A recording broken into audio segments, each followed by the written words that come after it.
سوال یہ پوچھا گیا ہے کہ جانور خریدا ایک شخص نے قربانی کے لیے اور پھر وہ قربانی نہ کر سکا تو ایسے شخص کے لیے کیا حکم ہے؟ تو ایسے شخص کے لیے حکم یہ ہے کہ جیسے کہ علامہ شامی رحمہ اللہ نے لکھا ہے کہ کسی پر قربانی واجب تھی لیکن قربانی کے 3 دن اس کے گزر گئے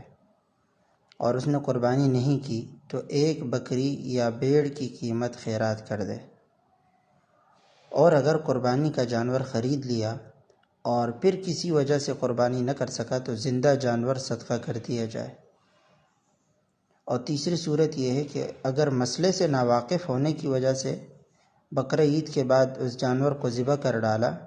تو غرباء پر اس کا گوشت تقسیم کر دیا جائے،